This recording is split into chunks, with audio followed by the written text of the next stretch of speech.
Tubuhnya gemetar. Perlahan tangan perempuan itu bergerak, menyusuri lekuk-lekuk batu tanah gundukan di hadapannya. Tangannya yang sebelah lagi meremas-remas tanah. Badannya kian bergetar hebat tatkala ia berusaha menahan air yang nyaris melabrak kelopak matanya. "Ibu, apa karena kita perempuan?" lirihnya. Gadis itu menghela napas. "Kamboja, demikian namanya. Ia anak tunggal." "Ibu, kau sudah melahirkanku dalam keadaan susah payah. Saat itu kita harus mengungsi karena kampung kita didatangi kelompok bersenjata. Orang-orang kampung kita pun diklaim sebagai pemberontak. Ibu lari terbirit-birit sambil membawaku dalam perut ibu. Begitu cerita yang kudengar dari Nekmah, bidan kampung kita," ucapnya sambil menahan tangis. "Kamboja dilahirkan dalam hutan di pinggir kampungnya. Saat itu, mereka mengungsi hingga 40 hari. Ia lahir pada hari kelima di pengungsian. Saat itu, ibu Kamboja ditolong oleh Nekmah, seorang perempuan setengah baya yang sebenarnya bukan bidan, pun bukan dokter. Kebetulan Nekmah pernah diajarkan sebuah isim oleh orang tuanya. Isim itu disebut seulusoh dalam bahasa mereka. Dengan keahlian seulusoh itulah, Nekmah membantu ibu Kamboja melahirkan. Kamboja lahir sungsang. Kakinya lebih dahulu menonjol, baru kemudian kepala. "Ibu," kata Nekmah, "ibu sangat kesakitan ketika melahirkan aku." Perut ibu serasa dililit akar. "Perih." Nekmah pula yang mengatakan kalau perih ibu ditolong dengan daun Mariam. "Ibu, bisa kubayangkan menderitanya ibu saat itu. Aku yang lahir sungsang, ibu yang kesakitan. Sedangkan ayah..." "Ibu." Kamboja masih berusaha menahan tangis. Tubuhnya bergetar semakin kencang. Tangan kanannya terus menelusuri lekuk batu nisan di tanah gundukan di hadapannya. Tangan kirinya semakin kuat mencengkram tanah di sampingnya. "Aku tak bisa menyalahkan ayah, ibu. Ayah memang meninggalkan ibu, meninggalkan kita. Tapi, ayah terpaksa. Kaum laki tak boleh hidup di kampung kita waktu itu. Semua lelaki lari dan bersembunyi. Makanya banyak yang memilih bergabung dengan kelompok pemberontak. Perempuan diminta untuk di rumah jika tak mau mengungsi ke hutan. Aku tahu itu, ibu. Hanya saja, mengapa kita tidak boleh ikut melawan, ibu? Apa karena kita perempuan?" Kamboja akhirnya tidak dapat menahan air matanya. Ia sesenggukan. Bening yang telah lama mengambang itu pecah juga dari balik kelopak matanya yang berbulu lentik. Satu persatu bening itu jatuh menimpa pinggiran nisan ibu Kamboja. Ayah mati terkena peluru nyasar, tepat sehari sebelum perjanjian damai antara pemberontak dan pemerintah. Apa salah ayah? Terlalu sulit memberi alasan antara salah dan benar di kampung ini, ibu. Mengapa terlalu cepat ibu tinggalkan aku? Kamboja menjatuhkan kepalanya di batu nisan tersebut. Beberapa kali ia benturkan kepalanya ke batu itu. Ia bisikkan sesuatu di sana. Suaranya pelan, hampir tak terdengar di antara angin siang yang sedikit kencang. "Ibu, jika setelah berbaring pun ketenanganmu mesti terusik, katakan pada Tuhan, biarkan aku yang menggantikan kau di sini," lirihnya. Lama Kamboja diam setelah mengucapkan kata-kata itu. Tubuhnya masih bergetar, kendati matahari sudah di puncak kepala. Kamboja mandi keringat. Namun, sedikit pun ia tak menyeka keringat itu. Ia bahkan nyaris melupakan letak kerudungnya yang melorot ke pundak. Rambutnya yang biasa tersimpan rapi di balik kerudung itu mulai tampak. Angin pun membelai rambut hitam keriting itu. "Ibu, bagaimana lagi caranya mengatakan kepada mereka tentang penderitaanmu, penderitaan kaum perempuan? Lihat ibu, kau besarkan aku tanpa ayah.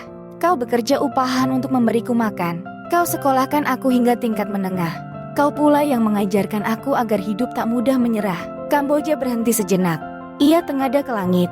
Sinar matahari tepat menghunjam retina mata Kamboja. Ia tak berkedip, hanya memicingkan mata sedikit.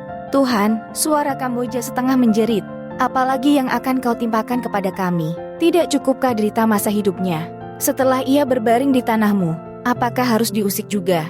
Jawab Tuhan, bukankah kau maha mendengar? Mengapa kau diam? Nanti atau besok, tanah ini akan diratakan. Di mana aku harus menempatkan ibuku? Tak cukupkah masa perang tanah air kami dirampas? Di mana kau Tuhan saat kampung kami dalam perang? Di mana pula kau saat sudah damai?" Kamboja sesenggukan. Ia bersimpuh di hadapan nisan ibunya. Lehernya menekuk, kepalanya nyaris menyentuh lutut, tubuhnya masih terus bergetar. Isaknya pun mulai deras. "Ibu, bagaimana caranya aku mempertahankanmu? Besok pagi, tempat peristirahatanmu ini akan diratakan. Kau ingat dulu waktu kampung kita berkecamuk. Orang-orang kampung berperang dengan tentara pemerintah. Kini, tentara pemerintah pula yang akan menjarah rumahmu ini, ibu. 2 pekan lalu, rombongan dari kabupaten mendatangi kepala kampung tempat Kamboja tinggal. Mereka membicarakan soal pembangunan hotel berbintang yang akan didirikan di kampung itu. Menurut berita, hotel itu akan dibangun dengan standar internasional. Ada mall juga nantinya di dalam hotel tersebut. Untuk itu, akan terjadi pembebasan tanah. Salah satu lokasi yang mendapat imbas pembebasan tanah adalah kompleks pemakaman umum korban konflik.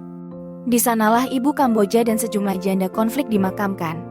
Menurut investor, lahan pekuburan massal itu sangat strategis untuk dibangun hotel maha megah. Ibu, sampai saat ini aku tidak tahu di mana ayah dikuburkan. Mayatnya pun tak ada yang menemukan. Ibu dimakamkan di sini sebagai janda konflik. Ibu adalah ibu sekaligus ayah bagiku. Dulu, mereka yang membuat lokasi pemakaman di sini. Alasannya, dekat dengan kompleks pemakaman pahlawan masa Belanda. Kini, mereka pula yang akan menggerus pemakaman ini. Ibu, pemerintah itu tidak punya otak, Ibu. Mereka hanya memikirkan uang, uang, dan uang. Tangis Kamboja semakin menjadi. Kemana Ibu akan kubawa? Kita tak punya apa-apa lagi. Apa Ibu harus kubawa ke kota tempatku sekarang? Di kota, aku menyewa rumah kontrakan sederhana sambil melanjutkan sekolah. Aku sekolah ke kota demi Ibu. Ibu yang mengatakan bahwa perempuan juga harus punya cita-cita, harus sekolah tinggi. Kata Ibu, aku harus sekolah hingga ke universitas. Dari jauh aku selalu berdoa agar Ibu bisa istirahat dengan tenang di kampung kita. Setiap libur sekolah, aku selalu menjengukmu. Jika esok hari pemakaman ini akan diratakan oleh pemerintah demi gedung bertingkat, kemana lagi aku akan melihat Ibu saat libur semester nanti? Kali ini Kamboja terdiam lebih lama. Ia berusaha mengatur napas. Ia tatap bagian kepala nisan ibunya. Lalu tatapannya berpindah ke bagian badan. Selanjutnya ke batu di bagian kaki. Lama tatapan itu berhenti di sana. Kamboja bangkit menuju bagian kaki ibunya. Ia duduk perlahan. Kedua telapak tangannya menyentuh batu nisan itu. Lalu, kepalanya ia tundukkan agar dapat mencium nisan di kaki ibunya. Ibu, terimalah sembah sujudku. Ampuni segala ketidakberdayaanku. Aku berjanji akan berusaha mempertahankan ibu walau mungkin itu mustahil. Di tempat ini, bukan hanya ibu dikuburkan. Masih banyak korban konflik lainnya. Mustahil memang bagiku untuk mempertahankan ibu sendiri. Sedangkan keluarga korban lainnya sudah menerima uang pembebasan tanah ini. Mereka telah menjual ayah ibunya yang dimakamkan di sini. Mereka lebih memilih setumpuk uang dari pemerintah tanpa menyadari orang tuanya di sini akan dipijak-pijak, akan diluluhlantakkan dengan mesin penggiling. Kamboja mengangkat kepala. Dipandanginya nisan ibunya dengan garang. Tatapannya nyalang. Aku tidak akan menjual ibu kepada pemerintah atau kepada siapapun. Meski aku harus mati di sini, aku tetap akan mempertahankan ibu. Kamboja kembali menangis, tapi kali ini suaranya memelan. Ibu, ajari aku bagaimana caranya melawan pemerintah. Aku tidak punya senjata, Ibu. Perlahan terdengar suara langkah kaki mendekat. Sayup-sayup ada yang bicara. Disinilah akan kita bangun hotel itu, Pak. Luasnya 1000 meter persegi hingga di pojok sana. Ucap sebuah suara penuh semangat. Di situ, bukankah itu kompleks pemakaman?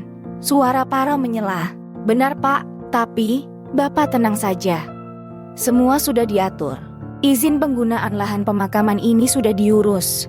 Semua orang yang punya hubungan kekerabatan dengan yang dimakamkan di sini sudah didatangi. Mereka mendapatkan haknya. Semua sudah beres, Pak. Pemakaman apa itu? Pemakaman korban konflik, Pak. Apa tidak berbahaya nantinya mendirikan hotel di atas makam korban konflik pula? Pasti ada yang mati berdarah di sini. Ah, Bapak ini ada-ada saja. Mana ada orang mati bisa hidup lagi? Kamboja bangkit dari makam ibunya. Ia berteriak, siapapun kalian, menghormati hak-hak orang yang masih hidup itu memang susah, apalagi rakyat kecil.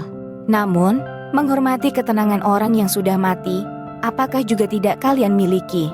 Di mana nurani kalian? Di sini terkubur saksi kezaliman masa konflik. Apa kalian mau mereka jadi saksi kezaliman kalian di hadapan Tuhan? Siapa dia? Dia, Pak. Dia kayaknya orang gila. Sudah 3 hari dia menangis terus di makam itu. Kamboja mendekati orang tersebut. Ya, saya sudah gila. Saya gila karena mempertahankan hak-hak orang mati. Makam ini adalah rumah mereka yang telah istirahat dengan tenang. Saya gila karena menginginkan ketenangan mereka. Sedangkan kalian, gila karena ingin hotel megah tanpa melihat penderitaan orang lain. Lelaki yang sedari tadi disapa Bapak berbalik meninggalkan lokasi pemakaman. Anda bilang semua sudah beres. Kasus makam ini ternyata belum selesai, ujarnya sembari meninggalkan tempat itu.